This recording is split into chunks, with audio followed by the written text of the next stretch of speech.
నిర్జల ఏకాదశి హిందూ ధర్మంలో అత్యంత ప్రాముఖ్యత కలిగిన కఠినమైన ఏకాదశి వ్రతాలలో ఒకటి.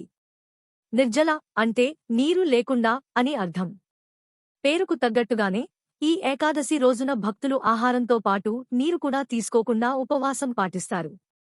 నిర్జల ఏకాదశి ప్రతి సంవత్సరం జ్యేష్ఠమాసం శుక్లపక్షంలో వచ్చే ఏకాదశి తిథి నాడు వస్తుంది. దీనిని భీమసేని ఏకాదశి లేదా పాండవ ఏకాదశి అని కూడా పిలుస్తారు. సంవత్సరంలో వచ్చే మొత్తం 24 ఏకాదశులలో నిర్జల ఏకాదశి అత్యంత ముఖ్యమైనదిగా భావిస్తారు. ఈ ఒక్క నిర్జల ఏకాదశి వ్రతాన్ని నియమ నిష్ఠలతో ఆచరించడం ద్వారా ఏడాది పొడవునా వచ్చే అన్ని ఏకాదశి వ్రతాలను ఆచరించినంత పుణ్యఫలం లభిస్తుందని నమ్మకం. భీముడి కథ. మహాభారత కాలంలో పాండుకుమారుడు భీముడు తన ఆకలిని అదుపు చేసుకోలేక అన్ని ఏకాదశులు ఉపవాసం ఉండలేకపోయాడు. అప్పుడు వేదవ్యాసుడి సలహా మేరకు భీముడు ఈ నిర్జల ఏకాదశిని ఆహారం, నీరు లేకుండా ఆచరించాడని, దీని ద్వారా అన్ని ఏకాదశుల పుణ్యం లభించిందని పురాణాలు చెబుతాయి. అందుకే దీనిని భీమసేని ఏకాదశి అని కూడా అంటారు.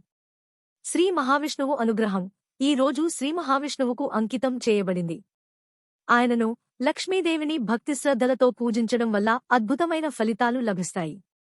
ఐశ్వర్యం, సుఖ సంతోషాలు, విజయం కలుగుతాయని నమ్మకం.